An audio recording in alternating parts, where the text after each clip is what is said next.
నమస్కారం. ధర్మ సందేహాలు కార్యక్రమానికి స్వాగతం. ఈనాటి కార్యక్రమంలో మన ధర్మ సందేహాలని నివృత్తి చేయడానికి మన స్టూడియోకి విచ్చేశారు ప్రముఖ ఆధ్యాత్మిక గురువులు, రామాయణ ప్రవచన సుధాకర, రామాయణ సుధానిధి డాక్టర్ మైలవరపు శ్రీనివాసరావు గారు. మరి మనందరం కూడా వీరి ద్వారా మన ధర్మ సందేహాలని నివృత్తి చేసుకుందాం. నమస్కారం గురుగారు. నమస్కారం గురుగారు, ఇప్పుడు మహాలయ పక్షాలు నడుస్తున్నాయి కదండి. అయితే కొంతమంది ఈ మహాలయ పక్షాలు అవసరమా, అసలు చెయ్యాలా అని రకరకాల సందేహాలు వెలిపిస్తున్నారు. మీరేమంటారు, వివరించండి. దేని గురించి తెలియదో దాని గురించి నోటికొచ్చినట్టు మాట్లాడడం వేళకాలంలో అలవాటైపోయింది. ఓ కుక్క చచ్చిపోతే అలా ఒకసారి కాలిని పుచ్చుకుని అవతల విసిరేస్తారు, అక్కడితో అంత్యక్రియలు అయిపోయి దాని గురించి ఆలోచించరు. ఓ కోతి చచ్చిపోతే గోడ అవతలకి విసిరేస్తే అక్కడితో అంత్యక్రియలు అయిపోతాయి, ఇక మళ్ళీ దాని కర్మకాండ ఏమి ఉండదు. అలాగే నీ కోసమని అనేకమైన గుళ్ళు, గోపురాలు, పౌర్లు ప్రదక్షిణాలు, స్వామీజీలు ఇంకా అక్కడ అక్కడ అక్కడ తిరిగి తిరిగి తిరిగి మొక్కుకుని కాస్త ఒక కడుపున ఒక కాయ పడేవయ్యా అని భగవంతుని అడిగితే ఆయన ఇస్తే అంత ఇష్టంగా కని నిన్ను పెంచి పెద్ద చేసి బుద్ధిని, చక్కనైన ఆరోగ్యాన్ని, 4 రూపాయలు సంపాదించుకోగలిగిన తెలివితేటలు ఇచ్చినటువంటి తల్లి తండ్రి చచ్చిపోతే మహాలయం అవసరమా? సిగ్గులేదు అడగడానికి. ఖచ్చితంగా చేసి తీరాలి. ఓ పనికి మాలిన స్నేహితుడు ఎవడో మామూలు పుట్టినరోజు చేసుకుంటూ ఉంటే వాడి గురించి ఎంత పెద్ద రాస్తావే, నువ్వే జీవితంగా అని అనుకుంటూ, నువ్వే ప్రాణంగా అని అనుకుంటూ ఉన్నటువంటి ఏ తల్లిదండ్రులు గతించారో వాళ్ళకి మహాలయం పెట్టాలా అని అడగడమా? ఒక్క మాట. అది తెలియకపోతే తెలుసుకోవాలనే అభిప్రాయమే కానుంటే మహాలయం అంటే ఏమిటండి అని అడగడం ఆశ్చర్యం కాదు, నిజం. అవసరమా? ఎందుకు ఇది తప్పు? నిజాన్ని నిజంగా చెప్పింది పురాణం. చాలామంది తల్లిని తండ్రిని కొంతమంది నిరసిస్తూ మాట్లాడతారు. ఆ నిరసిస్తూ మాట్లాడినటువంటి దోషం పోవాలంటే మహాలయాన్ని చేయాలి. 2, నువ్వు మా ఇంటికి రావద్దు, నువ్వు మాకేం చేసావు, అప్పులన్నీ చేసిపోయావు అని నాన్నని అమ్మని తిట్టేవాళ్ళు ఉంటారు.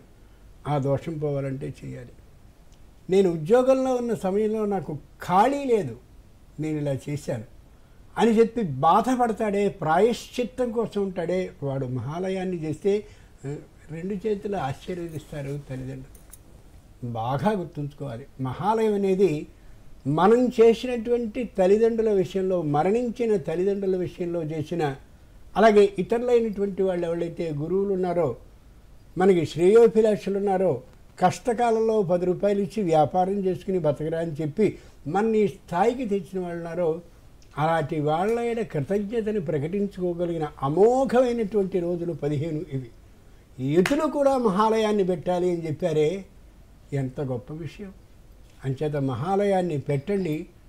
ఆ పితృదేవతల రుణాన్ని తీర్చుకోవడానికి ప్రయత్నాన్ని చేయండి. రుణం మాత్రం తీరదు. వాళ్ళు స్వయంగా ఈ లోకంలో మా వాడెవడైనా ఏమన్నా పెట్టాడా అని చూడడానికి వస్తారట. అప్పుడు నిరుత్సాహపరచడం ఎంత నేరం. ఖచ్చితంగా చెయ్యండి. అందరినీ ప్రార్థిస్తున్నాను, మహాలయాన్ని నిర్వహించండి అని. 2 రోజులు ఉంది, 2వ తేదీ వరకు చెయ్యండి, ప్రయత్నించండి, ఉన్నంతలో చేయండి.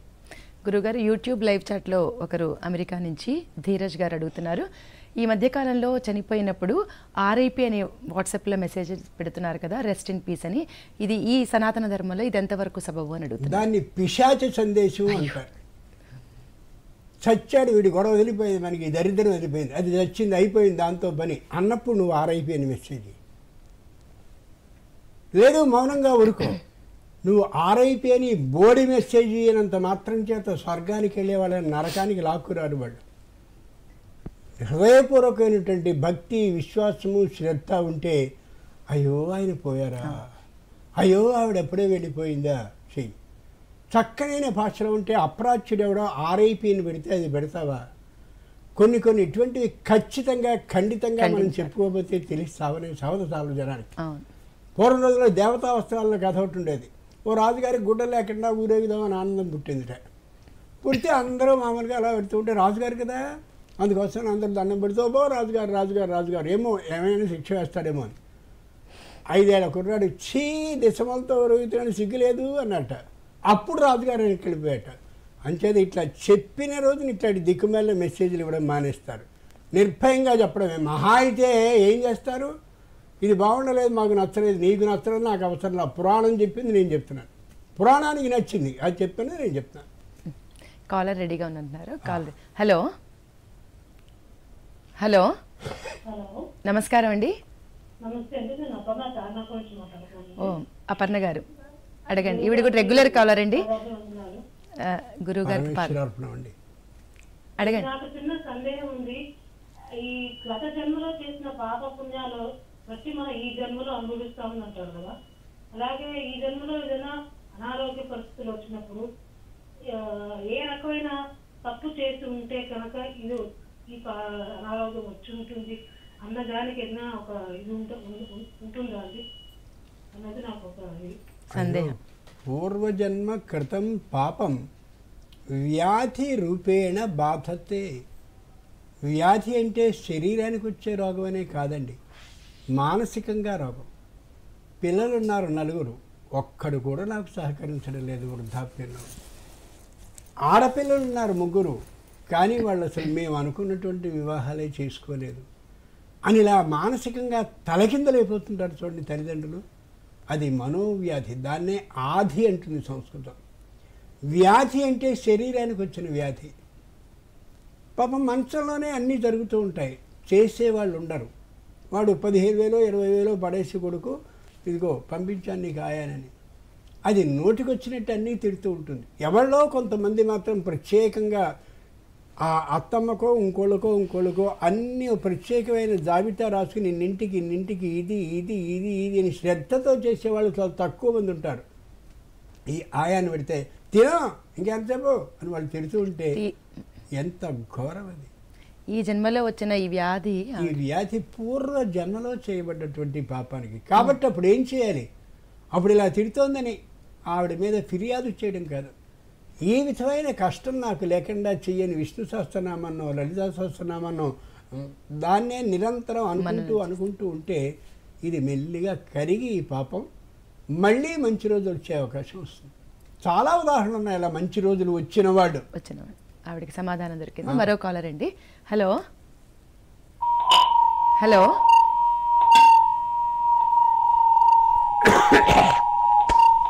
హలో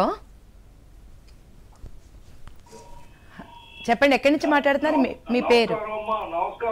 నమస్కారం అండి, చెప్పండి. నా పేరు ఆంజనేయులు, కల్లూరు అండి, ఖమ్మం జిల్లా. ఓకే అండి, మీ సందేహం అడగండి, గురువు గారు ఉన్నారు. నమస్కారం అండి. నమస్కారం. నా పేరు ఆంజనేయులు, కల్లూరు అండి, ఖమ్మం జిల్లా.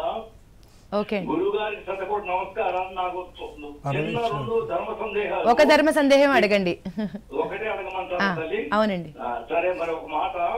ఇప్పుడే కాలం అడిగిన దానికి పూర్వజన్మలో మనం చేసిన పాపాన్ని ఈ జన్మలో అనుభవిస్తున్నాం కదా, అది మామూలుగా యమధర్మరాజు అక్కడ పోయినప్పుడు, నరకం పోయినప్పుడు అక్కడ కూడా శిక్షలు వేసి అనుభవిస్తాడు కదా, మళ్ళీ భూలోకంలోకి వచ్చి మళ్ళీ కష్టాలు అనుభవించడం ఏంటి, డబల్ అవుతుంది కదా, గురించి వివరించగలరు? ఆవిడ సందేహం కూడా అలాగే ఉన్నట్టుంది. యమధర్మరాజు 2 సార్లు శిక్ష విధించడండి. అచ్యుత్కటై పుణ్యపాపై ఇహైవ ఫలమశ్రుతే. మహా దారుణమైనటువంటి పాపాలను మనం చేస్తాం. ఆ దారుణమైనటువంటి పాపాలకు శిక్ష అక్కడే విధింపబడాలి. తేలిక పాపాలు చేస్తామే అవి ఇందాక వారు అన్నట్టుగా ఆది వ్యాధి ద్వారా నివారింపబడుతుంది. ఇంతకంటే పెద్ద తప్పులు చేసినట్లయితే ఆ తప్పులకి నిష్కృతి అక్కడే జరుగుతూ ఉంటుంది.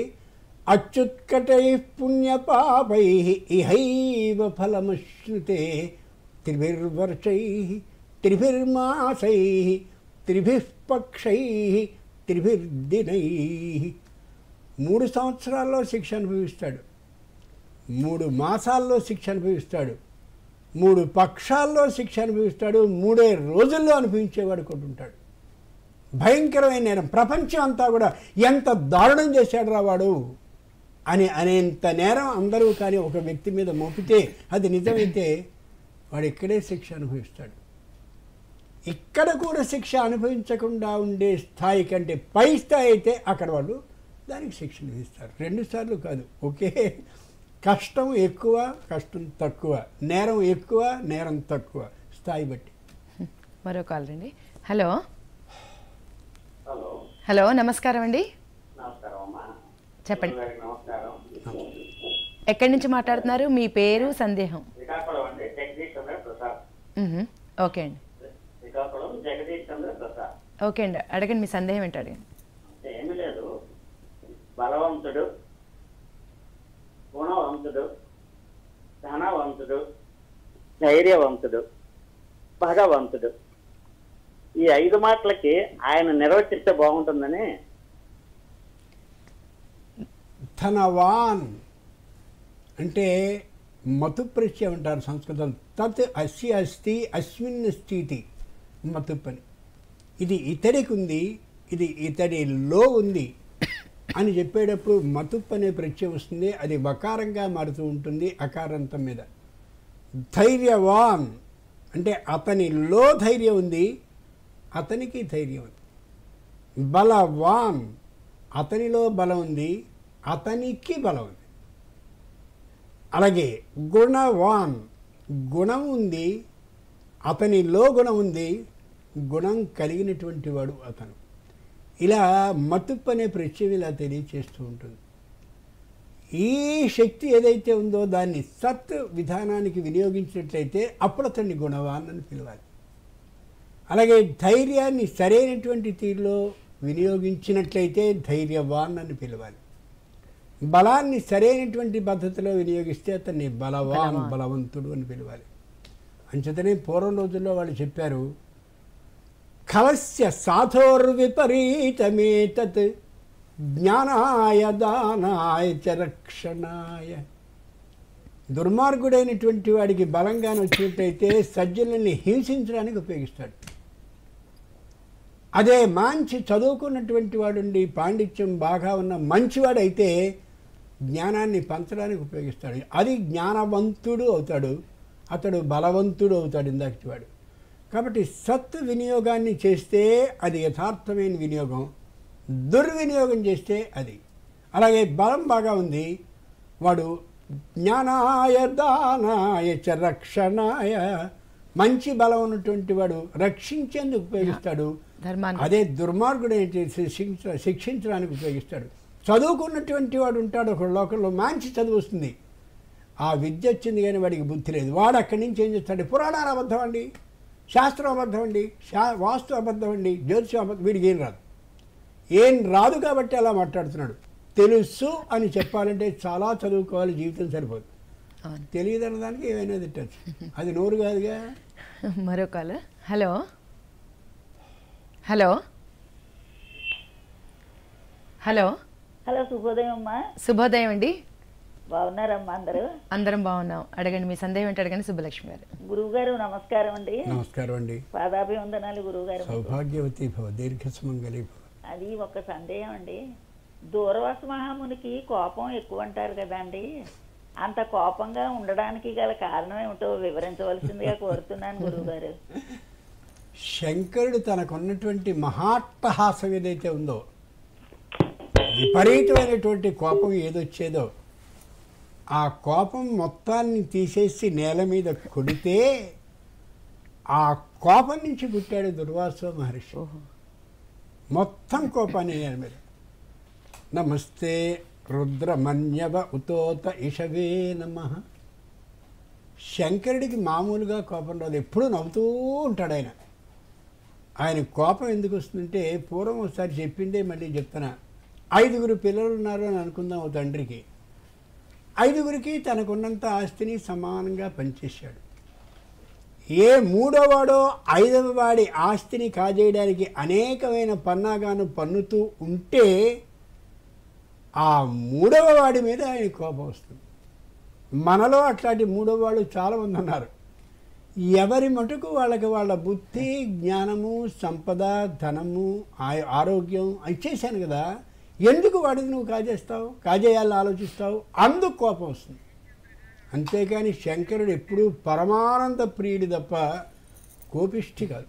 ఆయన ఈ తనకున్న కోపాన్ని నేల మీద పడేస్తే ఆయన దుర్వాసో మహర్షిగా అయ్యాడు. అది దాంట్లో ఉండే రహస్యం. గురుగారు యూట్యూబ్ లైవ్ చాట్లో జయచంద్ర గారు అడుగుతున్నారు, ద్విజులు అంటే ఎవరు అని. ఎవరు? ద్విజులు. ద్విజ పుట్టుక అనేది ఒకటి ఉంటుంది. అది మామూలుగా పుట్టేటటువంటి పుట్టుక, అది మొదటి జన్మ. యజ్ఞోపవీతాన్ని ధరించి, ఏది యజ్ఞోపవీతాన్ని ఉపనయన అనే పేరు కలిగిన సంస్కారం. ఉపనయనం, నయనయో ఉప, రెండు కళ్ళకి మధ్యలో ఉండేది జ్ఞాననేత్రం. ఆ జ్ఞాననేత్రాన్ని తెరిపించుకోవడం కోసమని ఉపనయనం. గురువు యొక్క గురువు యొక్క సమీపానికి వెళ్ళడం ఏదైతే ఉందో అది రెండవ జన్మ. ఒక్కటే గుర్తుంచుకోవాలి, కేవలం ఉపనయన సంస్కారాన్ని చేసుకుని సంధ్యావందనాది క్రియలు చేయకపోతే వాడు ద్విజుడు కాదు.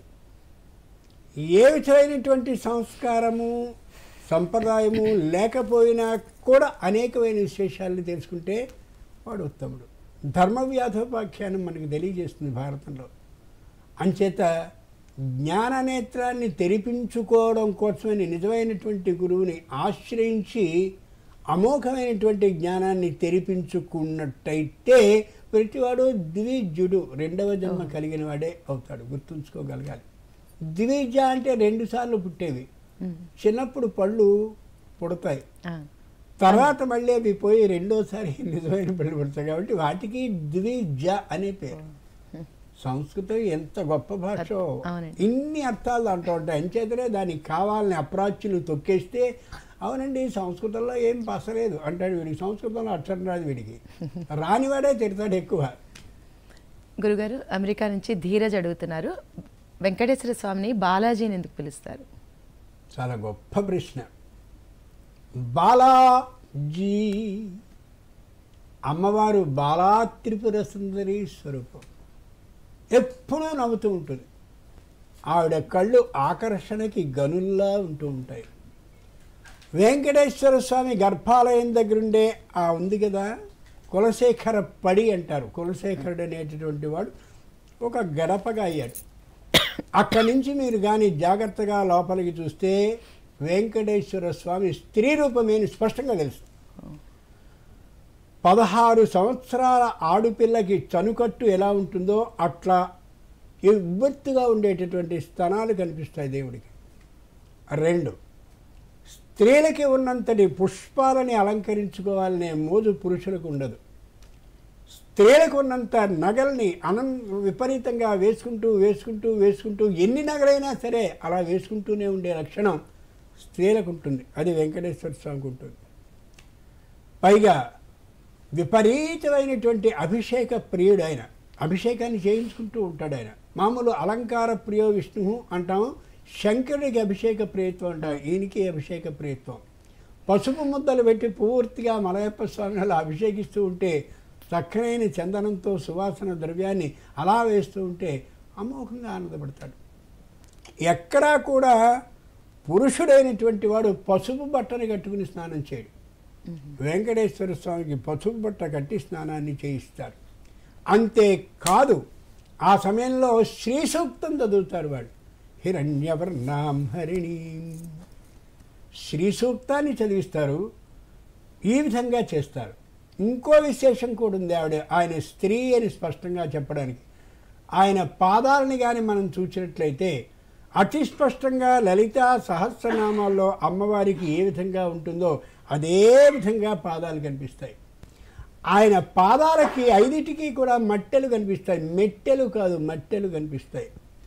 ఆయన పాదాలు ప్రారంభమయ్యేటటువంటి ఆ మోకాళ్ళకి క్రింది భాగంగా ఉండేటటువంటి పాదం ప్రారంభమయ్యే కాలు ప్రారంభమయ్యేటటువంటి చోట 3 కనిపిస్తాయి. ఒకటి పాతకాలపు అంది, రెండవది ఇలా ఇలా ఇలా ఇలా వంకీలుగా ఉండేటటువంటి ఒకటి, ఆ పైన ఒక తీగ.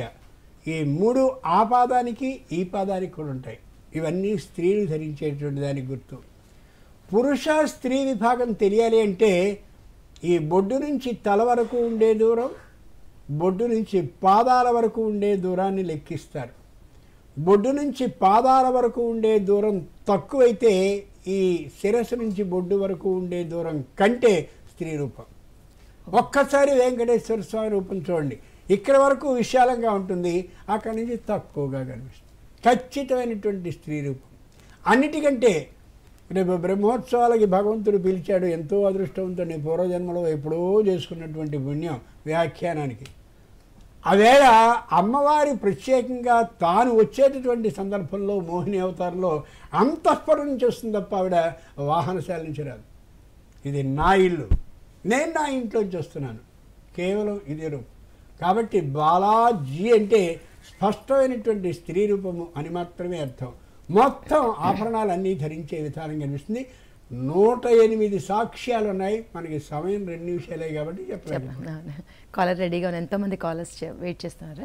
హలో నమస్కారం అండి. నమస్కారం అండి. ఎక్కడి నుంచి మాట్లాడుతున్నారు? మీ పేరు, సందేహం ఏంటో అడగండి. పత్తి నరసింహారెడ్డి, చిన్నారావుపేట, వరంగల్ జిల్లా మాట్లాడుతున్నామండి. ఓకే అండి, మీ సందేహం అడగండి. అయితే ఇప్పుడు ఒక వ్యక్తి మరణించిన తర్వాత ఆ మరణించిన వ్యక్తికి ప్రతి సంవత్సరము తిథి నక్షత్రం ప్రకారంగా శ్రాద్ధకం చేస్తున్నామండి. అయితే మళ్ళీ మహాల అమావాస్య రోజు కూడా చేయాలా వద్దా? అయితే మళ్ళీ గయా, కాచి, ప్రయాగలు కూడా శ్రాద్ధకం చేసి వస్తున్నాం. వచ్చిన తర్వాత కూడా మళ్ళీ మహాల అమావాస్య రోజు ఖచ్చితంగా చేయాలా వద్దనే ధర్మ సందేహం అండి. చాలా గొప్ప ప్రశ్న అడిగారండి, చాలా గొప్ప ప్రశ్న. ఇట్లా స్ఫూర్తిదాయకమైనటువంటి ప్రశ్నలు అడిగితే వారి ద్వారా అందరికీ తెలిసేసే ఉపయోగపడే. ప్రతి సంవత్సరం మనం శ్రాద్ధకర్మని చేస్తాం. శ్రద్ధయా క్రియతే యత్ తత్ శ్రాద్ధమిత్యభిధీయతే. శ్రద్ధతో చేసేదే శ్రాద్ధం. ఈ శ్రాద్ధంలో మనం మామూలుగా పితృపితామహ ప్రపితామహులకి, మాతామహ వరుస ముగ్గురికి, ఆ 3 వరుసల్లో మాత్రం మాతృ మాతామహ. చిత్రం ఏంటంటే గురువులకి, గురువులతో పాటు మనకి అమోఘమైనటువంటి శ్రేయస్సుని కలగచేసేటటువంటి విధంగా ఎవరైతే సహాయపడ్డారో వారికి, అలాగే ఇంకా ఎవరెవరైనా మనకి ఆదుకున్నటువంటి సందర్భాలు ఉంటే వారికి, వీళ్ళందరికీ రిక్తి అంటారు. అటువంటి వాళ్ళకి తర్పణాలను వీసేటటువంటి అమోఘమైన రోజు మహాలయం.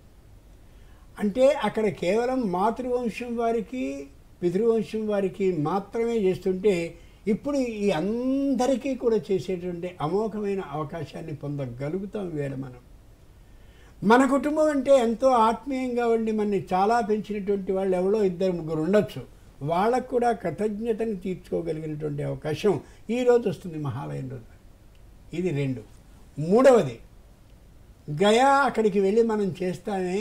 అది ఎందుకు అంటే ఎప్పుడైనా అనారోగ్య కారణంగా కానీ, ఆర్థికమైనటువంటి వసతి లేని కారణం కానీ, ఏదో ప్రయాణం చేస్తున్నటువంటి తప్పనిసరిగా ప్రయాణం చేయవలసిన అవసరం వచ్చి ఎక్కడో ఇబ్బంది పడి ఆగిపోయినటువంటి రోజు కానీ, లేదా ఎవరో ఒకరు మరణిస్తే ఆ కార్యక్రమాన్ని చేయడానికి తగిన అవకాశం జరగని రోజు కానీ అట్లాంటి వస్తే అక్కడికి వెళ్ళి మనం పెట్టింది రక్షిస్తుంది తప్ప అక్కడ పెట్టేసాం కాబట్టి చేతులు దులుపుకుందాం, ఏదో బ్రహ్మకపాలానికి ముద్ద వేస్తాం కాబట్టి కాదు.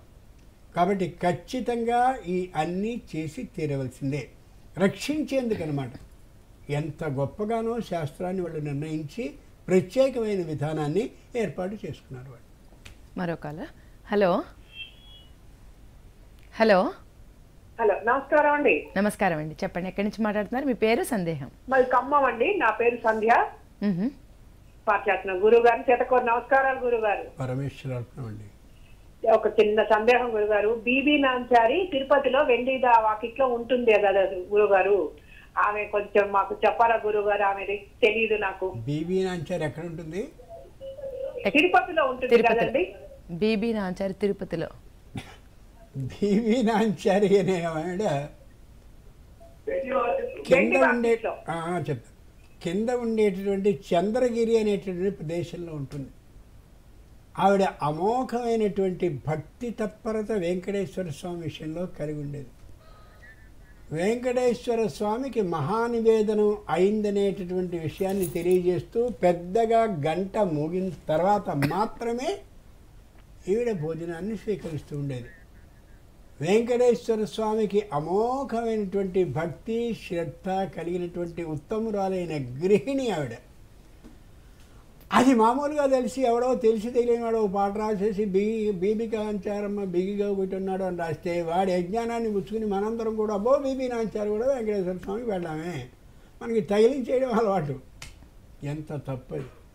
బీబీ నాంచారి అనేటటువంటి ఆవిడ భక్తురాలే తప్ప ఇతరమైనటువంటి సంబంధాలు కలిగింది కాదు. ఇప్పటికీ ప్రత్యేకంగా అక్కడికి వెళ్ళినటువంటి వాళ్ళు దర్శిస్తూ ఉంటారు ఆవిడ్ని భక్తురాలిగా, అంతే తప్ప మరొకటి మాత్రము కాదు. ఆవిడ తిరుమలలో మాత్రం ఉండదు, తిరుపతిలో ఉంటుంది. వెంకటేశ్వర స్వామికి భార్య ఒక్కతే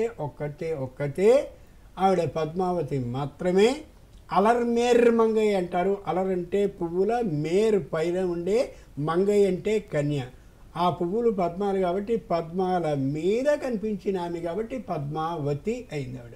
ఒకే ఒక్క భార్య, ఆవిడ వక్షస్థలం మీద ఉంటుంది అంతే తప్ప ఆయనకు ఇంకొక భార్యగా లేను. ఈవిడ అసలు భార్య కాదు. గురుగారు రాజారావు గారు అడుగుతున్నారు, తల్లిదండ్రులు చేసిన పాపాలు పిల్లలకు వస్తాయి అంటారు కదా, మరి ఈ కర్మ సిద్ధాంతాన్ని ఎంతవరకు నమ్మవచ్చు అని? ఎంతవరకు నమ్మచ్చు అంటే ఖచ్చితంగా వచ్చి తీరుతాయి. ఈవేళ ఏ తండ్రి తల్లి ఘోరమైన నేరాలు చేస్తారో వాళ్ళు బాధపడాలంటే వాళ్ళకి కష్టాన్ని రప్పించడు భగవంతుడు, పిల్లల మీదకి రప్పిస్తాడు ఆ కష్టాన్ని. వీళ్ళిద్దరి ఆకర్షణ కూడా పిల్లల మీద ఉంటుంది కాబట్టి వాళ్ళు దుఃఖపడుతున్నప్పుడు వీడి గుర్తొస్తుంది, మనం ఏం తప్పు చేస్తే ఇంతటి కష్టాన్ని మనం మన కళ్ళ ఎదురుగుండా అనుభవిస్తున్నామని. అంచేతనే పెద్దలు చెప్పేవారు, ఒరే ఈ పంచేయికురా, నీ కడుపు మీద కొడుతుంది, కడుపు అంటే సంతానం అంతా, కడుపు మీద కొడుతుందిరా ఈ పంచేయికురా అని ప్రాధేయపడుతూ ఉండేవారు. ఇళ్లలో ఇట్లాంటి మాటలు మాట్లాడుకునేవారు. అంచేతనే పాప భీతి అనేది ఉంటూ ఉండేది ఆ రోజుల్లో. ఈవేళ పాప భీతి అనేది లేకపోవడం బట్టే ఏం తోస్తే చేసేయడం, అనుభవించే రోజులు మాత్రం అక్కడే పడి సాష్టాంగపడడం, పుల్లు దండాలు పెట్టడం. ఏం ప్రయోజనం? తప్పు చేయడం, చేసి అనుభవించడం. ప్రక్షాళనాత్తి పంకస్య దూరాద స్పర్శనం వరం అంటుంది సంస్కృతం. అస్తమానం బురదలోకి వెళ్ళి తొక్కి కాళ్ళు కడుక్కుని మళ్ళీ బురదలో దిగడం కంటే బురద ఎక్కడుందో గమనించుకుని పక్క నుంచి వెళ్ళడం సరైనటువంటి మాట. ఎంత గొప్ప మాట చూడండి. అంచేత చేసిన పాపం పిల్లల మీద తప్పక ప్రతిఫలించి తీరుతుంది. తెర్ర పిల్లలు పుడతారు కొందరికి పాపం, కొంతమందికి సరైనటువంటి అంగవైకల్యం అది వచ్చి చాలా ఇబ్బంది పడుతూ ఉంటారు. అట్లాంటి వాళ్ళు తల్లిదండ్రులు మహాపాపాలు చేశారని నేను అంటల్లా, ఏదో ఒక పాపం ఎక్కడి నుంచో వచ్చింది పాపం, అలా వచ్చింది కాబట్టి వాళ్ళ కోసం ఇలా చేయాలి. ఒక్క మాట, సీతాదేవి చుట్టూరా ఉన్నటువంటి వాళ్ళందరూ కూడా అందరూ అంగవైకల్యం కలిగినటువంటి స్త్రీలే. సుందరకాండలో వాళ్ళందరూ కూడా ప్రణిపాత ప్రసన్నాహి మైథిలి జనకాత్మజ, సేవ చేసుకోండి ఆ తల్లికి, మీకీ అంగవైకల్యం తొలుగుతుందనే ఉత్తమ ఆలోచనతో రావణాసురుడు ఏకాక్షీం ఏకకర్ణాంచ మస్తగోచ్ఛ్వాసనాసికం, మొత్తం అలా అంగవైకల్యం ఉన్నవాడనే పెట్టడానికి కారణం అమ్మవారి సేవ చేసుకుంటే తొలగిపోతుంది. అలాగే వాళ్ళకి తొలగింది కూడా. ఎంత అద్భుతమైనటువంటి ఆధారాలు ఉదాహరణలు మనకున్నాయి, గమనించుకోవాలి. కాలర్ అండి, మరో కాలర్. హలో హలో నమస్తే అండి, రాజశేఖర్, హైదరాబాద్. నమస్కారం అండి, చెప్పండి మీ సందేహం ఏంటో అడిగాను. గురుగారు నమస్కారం అండి. నమస్కారం. ద్వాదశ మాసాలలో ఒక్కొక్క మాసానికి ఒక్కొక్క ప్రాధాన్యత ఉంది. అందులో భాగం మీరు ముందు చెప్పారో నాకు తెలియదు కానీ ఆశ్వజ మాసంలో పరాశక్తి ఆరాధన ప్రాధాన్యం అయితే ఈ శరన్నవరాత్రుల గురించి కాస్త తెలియజేయండి. శరన్నవరాత్రుల గురించి. అమ్మవారు అన్నిటిలోనూ మొదటిగా ఉండాలి అని ఆలోచించే లక్షణం. సర్వప్రథమ సర్వోత్తమ ఆవిడ పేరు. అంచేత తల్లి సంవత్సర చక్రం రాగానే నన్ను ఆరాధించు అని వసంత నవరాత్రుల పేరిట 9 రోజుల ఉత్సవాలు చేయించుకుంటుంది. ప్రతిపన్ముఖ్య రాకాంత తిథి మండల పూజిత. సంప్రదాయం తెలిసినటువంటి స్త్రీలు అయితే 15 రోజులు అంటే పూర్ణిమ వరకు కూడా అమ్మవారి ఉత్సవాలు చేస్తారు. 15 రోజులు. మళ్ళీ మనం ఆశ్వేజ మాసం రాగానే ముగ్గురు, మహాసరస్వతి, మహాకాళి, మహాలక్ష్మి. మహాసరస్వతి మూల నక్షత్రం నాడు అమోఘమైనటువంటి పూజల్ని తీసుకుంటుంది. షష్ఠితో అయిపోతుంది ఆవిడది. పార్వతీదేవి ఎవరైతే ఉన్నారో మహాకాళి అంటాం, ఆవిడికి విజయదశమితో ఉత్సవాలు అయిపోయాయి. మిగిలింది ఎవరు? ఇంకా లక్ష్మీదేవి. ఆవిడికి అమావాస్య నాడు జరుగుతుంది. లక్ష్మీదేవి అమావాస్య నాడు పుట్టింది, గుర్తుంచుకోగలగాలి మనం. అమావాస్య అడ్డ రోజు అండి, వెళ్ళదు ఎక్కడికి కాదు, అమావాస్య మంచి రోజు. అంచేత ఆశ్వేజ శుద్ధ పాడ్యమి దగ్గర నుండి ఆ బహుళ అమావాస్య 30 రోజులు ఆవిడికి పండుగలే. ఇందాక 9, 15, ఇవి 30. ఇవి కాక శ్రావణ మాసం వస్తుంది. శ్రావణ శుక్రవారాలు 4 కానీ 5 కానీ వస్తాయి. శ్రావణ మంగళవారాలు 4 కానీ 5 కానీ వస్తాయి. అంటే అధమపక్షంగా లెక్కేసుకుంటే 4 మంగళవారాలు 4 శుక్రవారాలు 8, 30 రోజులు ఆశ్వేజ మాసం 38, అథమపక్షం 9 రోజులు వసంత నవరాత్రాలు వేసుకుంటే 47 రోజుల పాటు అమ్మవారిని సంవత్సరంలో మనం ఆరాధిస్తాం. పైగా భారతదేశ హైందవ ధర్మం ప్రకారం స్త్రీని ఒక దేవతగా ఆరాధించేటటువంటి దేశం భారతదేశం మాత్రమే.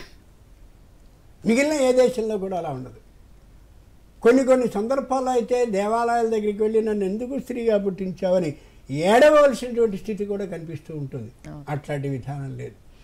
ఈ ఆడవాళ్లే దేవనాథులు ఎందుకండి, ఏంటండి 15 రోజులు వేస్ట్. వీళ్ళే తెలియదు పాపం. వీళ్ళకి కొద్దిగా ఆలోచించుకోగలిగితే స్త్రీకి ఎంత శక్తిని ఇచ్చారనేది అర్థమవుతూ ఉంటుంది.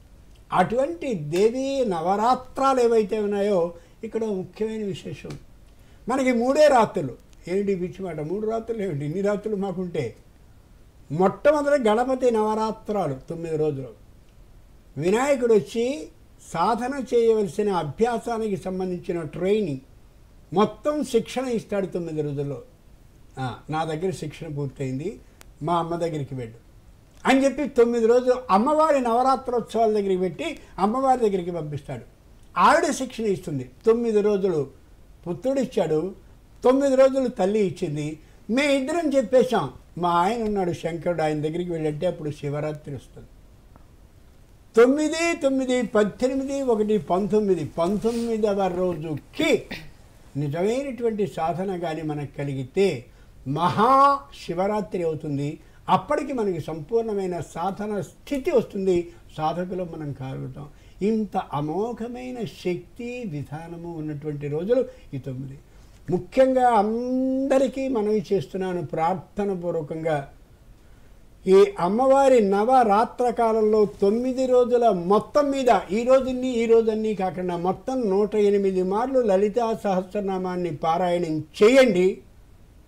ఆ చేసేది నాకేదో మోక్షం కావాలి అంతదాకా వద్దు. నేను చెప్తున్నాను, కేవలం ఇదిగో మా పిల్లవాడికి ఉద్యోగం రావాలి, నా కూతురికి వివాహం కావాలి, నాకు ఆరోగ్యం బాగుపడాలి, పూర్తి కామ్యం కోరికతోనే చేయండి. అమ్మవారు తీర్చిన సందర్భాలు కోకొల్లలు. అనుభవం మీద తెలియజేస్తున్నాను. 9 రోజుల్లోనూ 108 సార్లు లలితా సహస్రం పూర్తి కావాలి.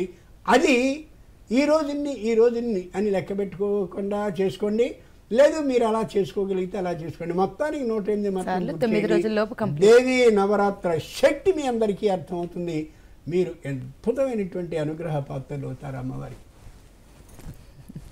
కృష్ణరాజు గారు అడుగుతున్నారు, శరణాగతి అంటే ఏంటి, అలాగే అసలు మనలో ఉన్న అహంకారాన్ని ఏ విధంగా మనం తొలగించుకోవాలి, శరణాగతిని ఏ విధంగా పెంపొందించుకోవాలి అని అడుగుతున్నారు. ఎంత గొప్ప మాట అండి.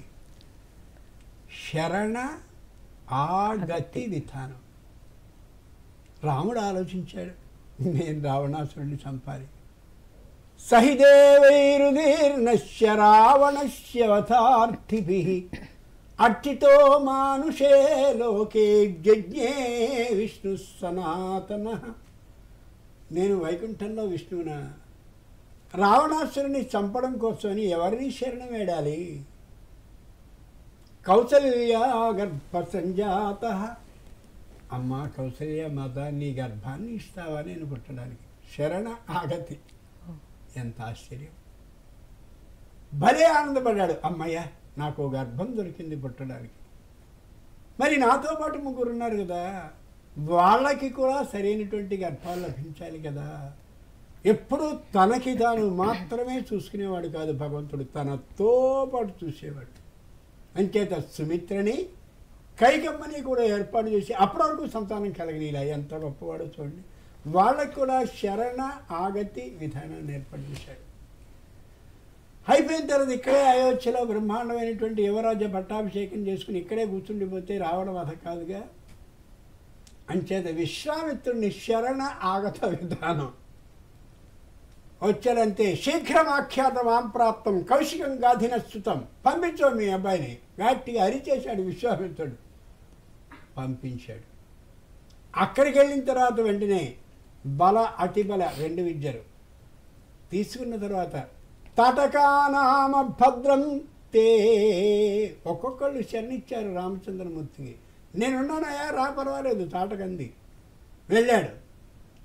తాటక ఎదురుగా స్వయంగా మారీచుడిని విడిచిపెట్టి సుబాహుడిని వధించాడు ఆయన. ఆ మారీచుడు నాడే వాడు లేడి వేషాన్ని వెయ్యాలి వాడు. అంచేత ఇలా శ్రీమద్ రామాయణంలో మీరు ఎక్కడ ఎక్కడ ఎక్కడ ఎక్కడ చూసినా రాముడు శరణ కోరుతూనే ఉంటాడు. తనకంటే తక్కువ వాళ్ళ దగ్గర గమ్మత్తు. విశ్వామిత్రుడి కంటే ఎంత చదువుకున్నవాడు మహానుభావుడు, వశిష్ఠుడి కంటే ఎంత గొప్పవాడు రామచంద్రమూర్తి, అయినా శరణు కోరుతాడు. ఇంకొక మాట చెప్దాం, వాలి సుగ్రీవులనే ఇద్దరిలోనూ కూడా వాలి చేత సుగ్రీవుడు పరాభింపబడ్డాడు. మనం ఏదైనా పని కావాలన్నప్పుడు ఏం చేస్తామంటే అందరికంటే గొప్పవాడెవరో వాడి పాడవారు పట్టుకుంటాం.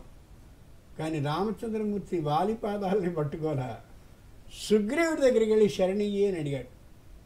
సుగ్రీవుడు ఎంత బుద్ధి లేనివాడు అంటే వాలిని స్వయంగా అంతగా గిరగిరా తిప్పగలిగిన రావణాసురుడిని కూడా ధైర్యంగా చంపడానికి సన్నద్ధుడై ఈ మహానుభావుడు ఉంటే అటువంటి వాడు నన్నొచ్చి ఆశ్రయిస్తున్నాడా అనే ఆలోచన వాడికి లేదు. ఎవరైనా మనం ఆశ్రయించారని కానీ మనం అంత గొప్పవాళ్ళం అని ఆలోచిస్తూ ఉంటాం. కానీ సుగ్రీవుడి దగ్గరికి వెళ్ళాడు. బలహీనాయ మే శక్తి, భగవంతుడు ఏదో ఒకటి బలహీనుడి పక్షాన్ని నేను ఉంటాను తప్ప బలవంతుడి పక్షాన ఉండను అని. ఇలా శరణు అడుగుతూ అడుగుతూ అడుగుతూ వెళుతూ ఉంటే చివరికి విభీషణుడిని శరణు కోరాడు. గమ్మత్తు కాదు. ఆ శరణ ఆగత విధానం చూసి చూసి చూసి చివరికి ఆయన శరణ వెళితే ఆ విభీషణునికి శరణిస్తున్న వంకతో తాను విభీషణుని శరణ వేడాడు. నీ లంకానగరం రహస్యాలను నాకు చెప్పావు, చాలా సంతోషం అని. ఎంత గొప్ప విషయం. నిజానికి విభీషణుడు చెప్పలా ఈ లంకా రహస్యాన్ని చెప్పింది ఎవరంటే శూర్పణఖ. ప్రేమ అనేది ఆడవాళ్ళకి పుట్టకూడదు కానీ పుడితే మొట్టమొదటి చెప్పేది పుట్టింటి గురించే. ఈ మాట ఎవరో చెప్పలా, శూర్పణఖ చెప్పింది. రాక్షస స్త్రీ ఇలా చెప్పేది ప్రతిదీ కూడా రాక్షస స్త్రీయే. అది ఒక్కటే అంది, మా వంశంలో ధర్మం అనేటటువంటి పిచ్చి మాట ఒకటికి ఉంది. ఆ పిచ్చి మాటకి సాక్ష్యం మొట్టమొదటి ఇదిగో మా విభీషణుడు. విభీషణస్తు ధర్మాత్మ నతు రాక్షస చేష్టిత. వాడు ఎప్పుడో ధర్మం ధర్మం అని ఏడుస్తుంటాడు అని. అది కుటుంబంలో ఉండే ముఖ్యమైనటువంటి పుట్టింటి రహస్యాన్ని స్త్రీ చెప్పింది అంటే శూర్పణఖతో సమానం అని శ్రీమద్ రామాయణంలో వాల్మీకి చెప్పాడు. ఆయన ఇందాక అది కూడా అడిగారు, అహంకారాన్ని ఏ విధంగా మనం తొలగించుకోవాలి? అహంకారాన్ని తొలగించుకోవాలంటే అసలు ఆ మాటని గుర్తు చేసుకోకూడదు. నాకేమీ తెలియదు, అందరికంటే తక్కువని నేను అనుకోవాలి. అలా అనుకుంటే చాలు. నాకేమీ తెలియదు. శంకరాచార్యుల వారు అంతటి వారు అన్నారు నాకేం తెలియదు. ఆ నాకేం తెలియదు అనేటటువంటి తలం కానీ మనకు కలిగినట్టయితే అన్నీ తెలిసినట్టు అవుతాయి. అంటే పెంపొందించుకోవాలి. నాకెందుకు తెలియదు, అన్నీ నాకు తెలుసు, నువ్వే నిజమేం చవటవి. కాలర్ రెడీగా ఉన్నారు. హలో హలో హలో నమస్కారం అండి. నమస్కారం. ప్రసాద్ అండి, హైదరాబాద్ నుంచి. గురువు గారికి నమస్కారం అండి. అయ్యా, శ్రీరాముల వారు మొట్టమొదటిసారి హనుమంతుని చూసినప్పుడు ఇతను 3 వేదాల్లో ప్రతిభావంతుడు అని చెప్తారు. కానీ హనుమంతుడు సీతాదేవికి రాముడి గుణగణాలను వివరిస్తూ కేవలం యజుర్వేద వినీకర్త అని అంటాడు. అంటే రాముడి కంటే హనుమంతుడే వేదాల్లో ప్రతిభావంతుడా? కొంచెం వివరించాలి. అలాగే మీరు రాసిన సుందరకాండ పుస్తకం గురించి అండి, తెలుగులో చదువుకునే వారికి పుస్తకం చాలా చక్కగా ఉపయోగపడుతుంది. అలాగని అంటే చదువుతున్నట్టుగా ప్రవచనం ఉంటున్నట్టుగా ఉంటుంది. అలాగని ముఖ్యమైన మంత్రపూరితమైన శ్లోకాలు మీరు యథార్థంగా ప్రస్తావించారు. ఇప్పుడు వాల్మీకి కేవలం తృణమంత్రకృత్వ అని అన్నారు, కానీ మీరు దాన్ని ఎందుకన్నారు 15 వాక్యాలు చెప్పారు, వ్యాఖ్యానాలు. అలాగే హనుమానుడి విఖ్యాత అంటే దాంట్లో లేదు ఎందుకు అని దానికి మీరు చక్కగా వివరించారు. అంటే వాల్మీకి సుందరకాండ ఒక టెక్స్ట్ బుక్ అయితే మీరు రాసిన పుస్తకం ఒక గైడ్ లాంటిదండి. నమస్కారం. చాలా చాలా ధన్యవాదాలండి. ఆ పుస్తకం 15 ముద్రణలకు ఉంది అంటే మీలాంటి అభిమానులందరి యొక్క ఆదరణే దానికి సాక్ష్యం. ఇంకా అవుతుందండి. ఈ కోరిక కావాలని వాల్మీకిని కోరుకుని సుందరకాండ పారాయణం చేస్తే కానిదంటూ ఉండదు. మనకి మందుల షాపు ఇంట్లోనే ఉంది, బుద్ధిలోనే ఉంది, కానీ ఏ మందు దేనికి పనిచేస్తుందో తెలియక మనం అనుకుంటున్నాం. నా ఋగ్వేద వినీతస్య నాయజుర్వేదధారిణః నా సామవేద విదుషః శక్యమేవం ప్రభాషితుం. ఆంజనేయుడు మాట్లాడుతున్నంతసేపు రాముడు పరమానందంతో కళ్ళు మూసుకుని విన్నాడు. ఏమిట్రా, ఒక్క మాట కూడా తప్పులేదే.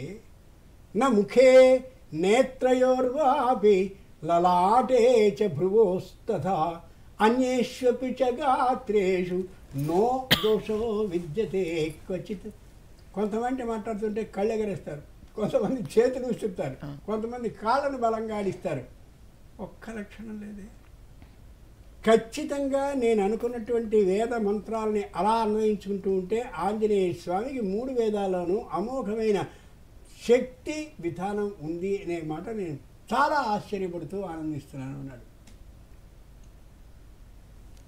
ఆ మాటే అక్కడ కూడా కనిపిస్తూ ఉంటుంది, కానీ ఏది ఎక్కడ అవసరమో అంతవరకే మాట్లాడాడు తప్ప మిగిలిన వేదాలు రావు అనేటటువంటి మాట మాత్రం ఆంజనేయుడిది కాదు.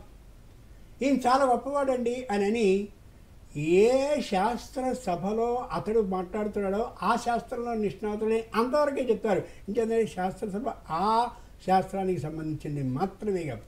అంతేగాని ఆంజనేయ స్వామి మొత్తం సర్వవేదాధ్యాయి అని అంటాడు రామచంద్రుడు. అంత గొప్పదైనటువంటిదండి సుందరకాండం.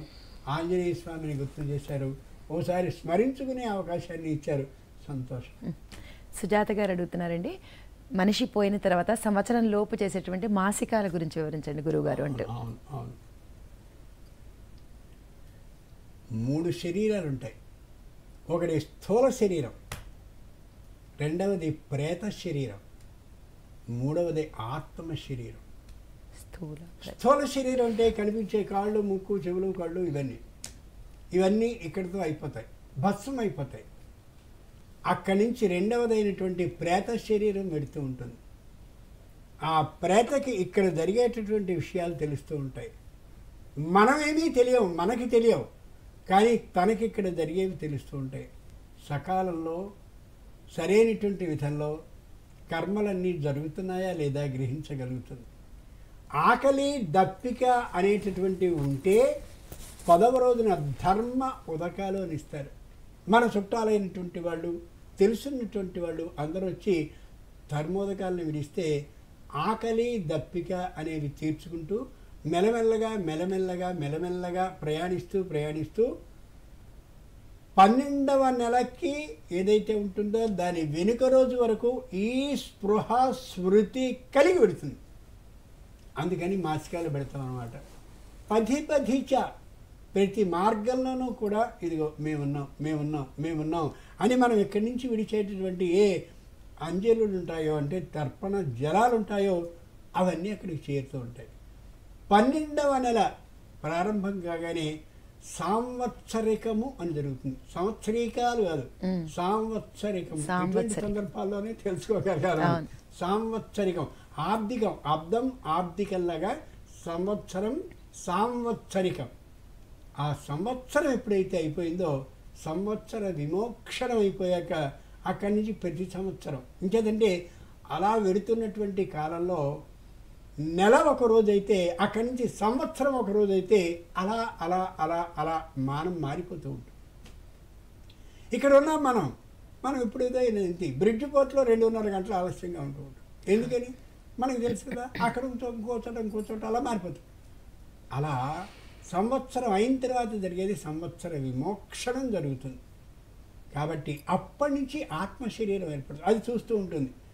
నేను వీడు చేసినటువంటి పాప పుణ్యాలకి అనుగుణంగా ఏ తల్లి గర్భంలో చేరి ఏ కష్టాలని, ఏ నష్టాలని, ఏ ఆనందాలని, ఏ సౌఖ్యాలని ఇయ్యాలేని అది 3వ శరీరం. అంటే సంవత్సరం దాకా స్పృహ ఉంటుంది అన్నారు కదా, తర్వాత ఖచ్చితంగా ఎక్కడైతే ఉంటుందో దాంట్లో చేస్తారు. వాడు పోయాడండి వెంటనే మామూలుగా చూడండి అబ్బాయి పుట్టాడు మాకు, అదే మా నాన్నే పుట్టాడండి మాకు అని అంటుంటారు. వినడానికైతే బాగుంటుంది కానీ శాస్త్రం అంగీకరించే సత్యం మాత్రం కాదు. అలా అనుకుంటాం మంచిదే, కానీ నిజం మాత్రం అది కాదు. మరో కాల్ రండి. హలో హలో హలో, నమస్కారం అండి. నమస్కారం అండి. ఎక్కడి నుంచి మాట్లాడుతున్నారు? మీ పేరు, సందేహం ఏంటో అడగండి. నా పేరు ఫణీంద్ర అండి, సంగారెడ్డి దగ్గర నుంచి మాట్లాడుతున్నాను. ఓకే అండి, సందేహం అడగండి. నమస్కారం గురుగారు. నమస్కారం. గురుగారు, ఇది ధ్యానం చేసేటప్పుడు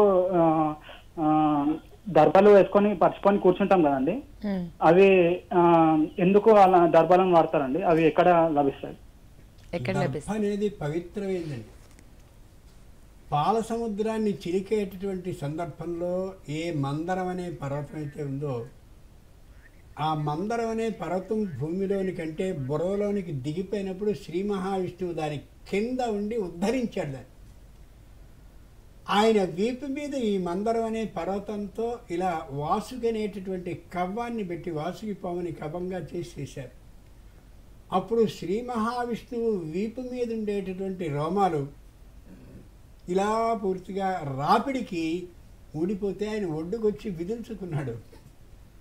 ఆ విదిల్చుకున్నటువంటి రోమాలు కుష, కు అంటే భూమి యందు శరతే నిద్రిస్తూ ఉన్నాయి. ఆ భూమి యందు నిద్రించిన ఆ రోమాలే కుశలుగా అంటే విష్ణువు యొక్క రోమాలని స్వయంగా మనం చేతితో పుచ్చుకున్నట్టుగా విష్ణు శక్తి ఉన్నటువంటిగా దాన్ని భావిస్తారు. అందుకే శుభ కార్యక్రమంలోనూ అశుభ కార్యక్రమంలోనూ కూడా దర్భల్ని వాడతారు. దర్భలు అంత గొప్పవి. ఏవైనా మనకి శారీరకమైన మానసికమైన దోషం కలిగినట్టయితే ఈ దర్భలు ఆ విధమైనటువంటి శక్తిని మనకి ఇస్తాయి. చేతిలో పుచ్చుకుని కూర్చుని ధ్యానం చేయడం కష్టం కాబట్టి, అది సరైనటువంటి తీరు కూడా కాదు కాబట్టి దర్భని క్రింద వేసుకుని ఆసనంగా దాని మీద కూర్చుని చేస్తారు. ఏ దోషము ఉండకుండా భూమి ఈ శక్తిని లాగేసుకోకుండా కూడా అని అంటే భూమో దర్భే ఉపవిశ్య అని ఉంటుంది.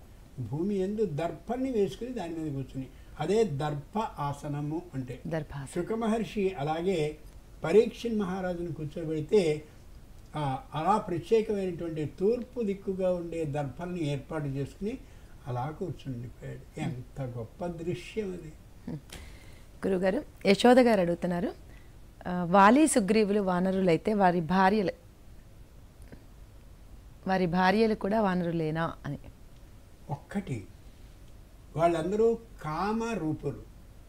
కామ అంటే తమకి అనుగుణమైనటువంటి విధంగా రూపాన్ని పొందించుకునేవాళ్ళు అని అర్థం.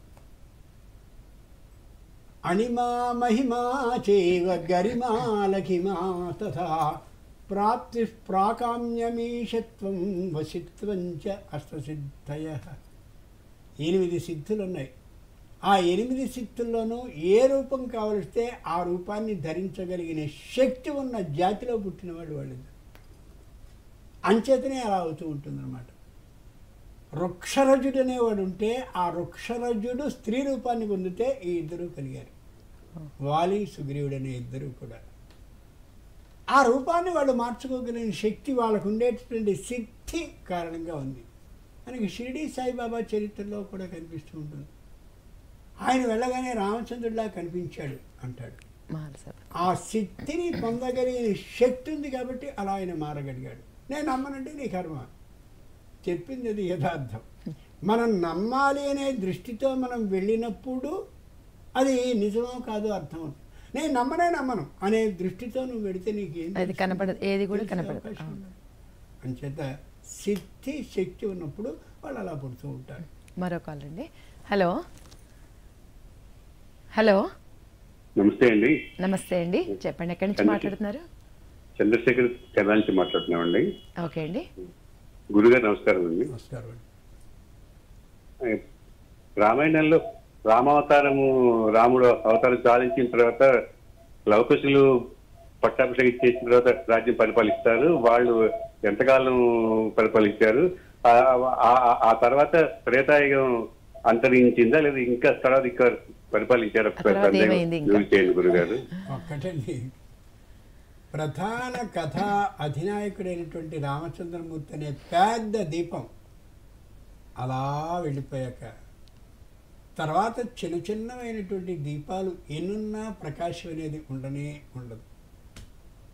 రామచంద్రుడు స్వయంగా తన రాజ్యాన్ని తన తండ్రి దశరథుడు తనకు అందించినట్టుగా తాను కూడా యువరాజ్య పట్టాభిషేకాన్ని చేయాలి కాబట్టి కుశాంబి నగరాన్ని ఇలా మామూలు ఇద్దరికి చెరో నగరాన్ని ఇచ్చి ఏలుకోండి అని అన్నాడు. కానీ వీళ్ళ గురించిన ప్రతిభ, ప్రాభవం, గొప్పదనం, వైశిష్ట్యం ఏమీ కనిపించదు. తర్వాత ఉరికేదో మామూలుగా చెప్తారు, కానీ ఉండదు.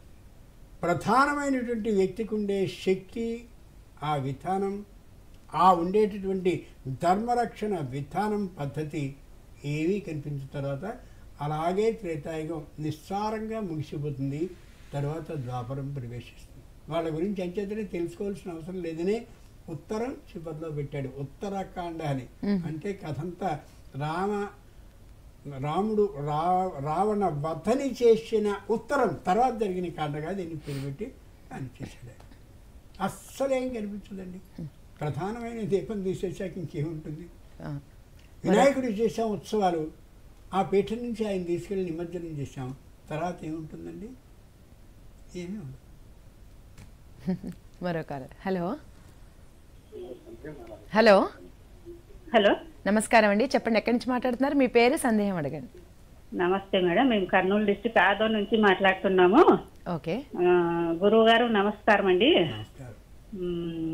తులసి సోమ, ఆది, మంగళ, శుక్ర కొయ్యకూడదు అంటారు. అమావాస్య, పౌర్ణమి దేవుళ్ళ కోసం అయితే కూడా కొయ్యకూడదా? ముందు రోజు కోసి ఫ్రిడ్జ్ లో పెట్టుకోవచ్చా? ఒక్కటి తల్లి, తులసి మీదుగా వచ్చేటటువంటి గాలి శ్వాసకోశ అనారోగ్యాన్ని తొలగిస్తుంది. తులసి దళాలని అలా గట్టిగా రుబ్బి దాంట్లో ఒక మిరియపు గింజని వేసి కానీ ఇంకా రజస్వల కానటువంటి స్త్రీలకు ఇచ్చినట్లయితే సకాలంలో రజస్వల అయ్యే అవకాశం వాళ్ళకు వస్తూ ఉంటుంది. అంతే కాదు, ఇది మరీ ఘోరంగా అనిపించవచ్చు నేను చెప్పేది, కానీ వైద్య శాస్త్రం ప్రకారం చెప్తున్నా. ఆ 4 రోజులు విపరీతమైనటువంటి బాధపడే వాళ్ళు ఎవరైనా ఉన్నట్టయితే తులసిలో ఈ మిరియపు గింజని నూరి పసుపుని అలాగే పెరుగుని కలిపి తినిపించినట్టయితే ఆ బాధ తొలగిపోతుంది కూడా. అబ్బో అసలు తులసే పవిత్రమైతే పవిత్రమే కాదని నేను అంటల్లా, కానీ వైద్య శాస్త్రం నుంచి నేరం మాత్రం కాదు. ఆ సమయంలో తినడం అనేది మనం ఏది ఆలోచించుకుని చేయాలి. ముందు మామూలుగా పసుపులో ఈ బాగా ముద్ద పెరుగుని కలిపి తినడం అనేది ఒక విధానం. దానికి తగ్గకపోతే రెండవ నివారణ ఉపాయం ఇది. అంచేతమ్మా ఈ రోజు కోయకూడదు, ఆ రోజు కోయకూడదు, ఫ్రిడ్జ్లో పెట్టుకోవచ్చా? ఫ్రిడ్జ్లో మిగిలినవన్నీ కూడా పెడతారు కదా, మాంసాహారాలు అయితే ఏవేవో కూడా పెడతారు కదా, మరి అక్కడ తులసిని పెట్టచ్చా? అది కాదు. తులసిని ఎంతవరకు అవసరమో అంతవరకు తీసుకోవడం అవసరం తప్ప వ్యాధిపరంగా నివారణ పరంగా తీసుకోవడం నేరం కాదు. ఇది బాగా గుర్తుంచుకోండి. అలా అని చెప్పి రోజు కోసేయడం అనేది అస్సలు సరికానే కాదు. లైవ్ చాట్లో మరో సందేహం అండి, త్రిపక్షకం గురించి వివరించండి గురువుగారు అంటూ.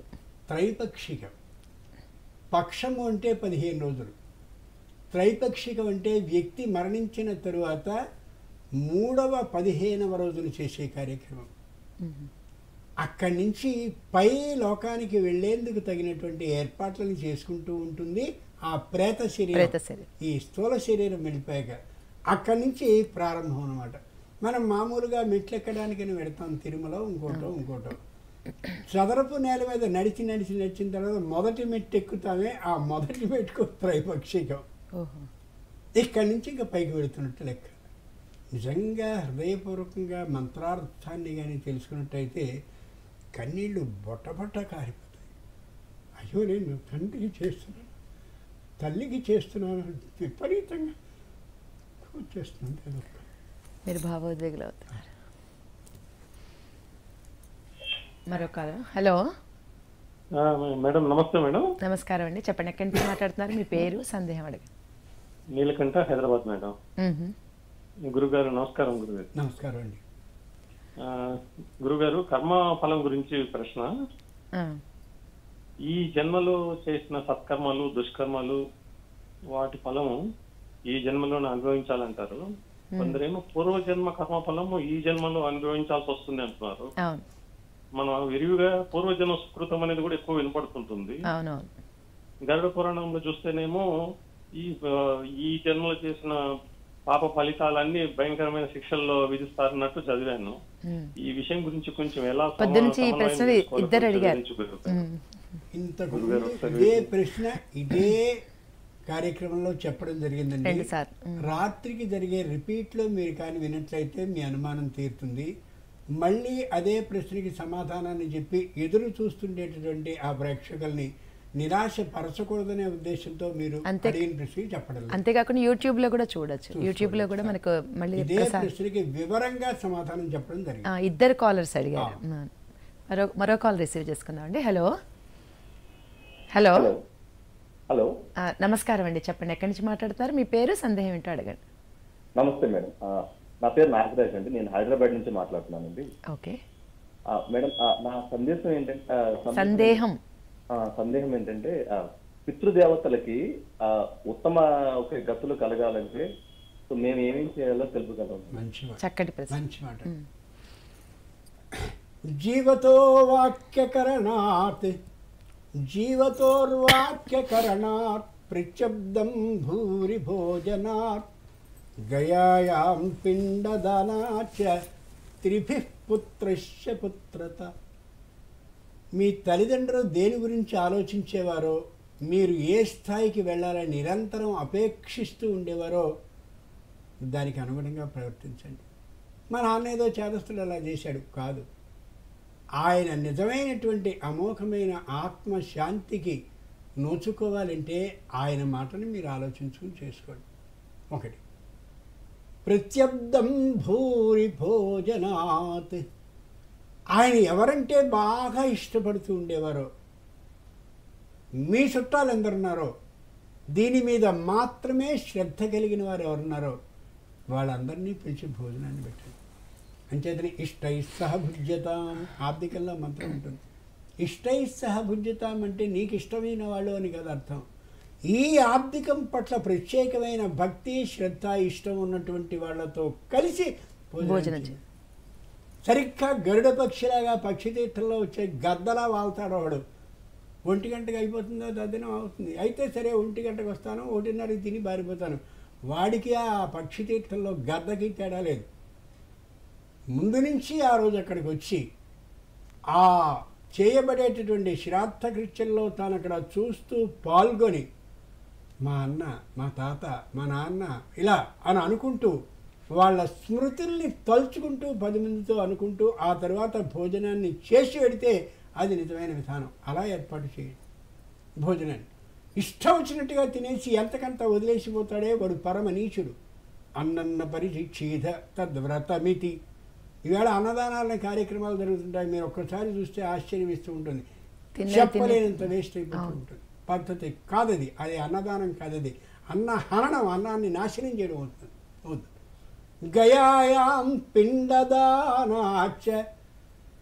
మా నాన్నకి మళ్ళీ ఉత్తమ గతులు కలిగేలాగా ప్రసాదించు స్వామిని గయలో వెళ్ళి మహానుభావుడికి ఆ విధమైనటువంటి పిండ ప్రదానాన్ని చేస్తే మళ్ళీ ఉత్తమ గతులతో ఆయన పుట్టగలుగుతారు.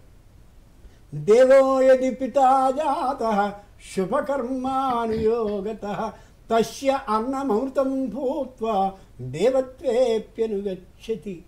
మీ తండ్రి కానీ ఒకవేళ గొప్ప కార్యాలు చేసి అమోఘమైనటువంటి దేవలోకాలకు వెళితే మీరు పెట్టే పిండం అమృత రూపంగా అక్కడికి వెళుతుంది. దేవతలు అమృతాన్ని తీసుకుంటారు కాబట్టి. ఒకవేళ ఆయన పరమ నీచమైన కృత్యాలు చేసి రాక్షసుడైతే ఆమిషత్వే ధనుజుడు అయినట్టయితే, అంటే రాక్షసుడైతే ఆమిషం మాంసరూపంగా, పిశాచే రుధిరం భవే, పిశాచ రూపం ఎత్తినట్టయితే రక్తరూపంగా వెళుతుంది. మనుష్యత్వే అన్నపానాది, మనుష్య రూపంలోనే ఇంకా కానీ ఉన్నట్టయితే అన్నము నీళ్లు ఆ రూపంలో పెడుతుంది తప్ప వ్యర్థమయ్యే విధానమే ఉండదు అని చెప్పారు. అంచేత మీ తండ్రికి సద్గతులు, తల్లికి సద్గతులు మరణించి ఉంటే వాళ్ళకి కలగాలి అని అనుకున్నప్పుడు ఈ విధంగా పిండ ప్రదానాన్ని చేయండి. అది మనకి కనిపించదు కానీ దాని ఫలితం తప్పక మీకు తెలుస్తుంది. మేము ఇక్కడ మాట్లాడే మాట ఆకాశానికి వెళ్ళి మీకు వినిపిస్తుంది. ఏం కనిపించదు, ఏం పెడుతుందో కానీ మీకు వినిపిస్తుంది అంతే. అలాగే అదృశ్యంగా ఉంటుంది. నమ్మి తీరాలి. నమ్మనంటే అంతకంటే ఘోరమైన మాట మరొకట్లేదు. గురుగారు, ఈరోజు దూరదర్శన్ ప్రేక్షకులు ఎంతో అద్భుతమైన సందేహాలను అడిగారు. మీరు ఎంతో ఓపికగా భావోద్వేగులు కూడా అయిపోయారు మీరు సమాధానాలు చెప్తూ. విలువైన సమయాన్ని వెచ్చించి ఎంతో సమాధానాలు ఇచ్చారండి. ధన్యవాదాలు.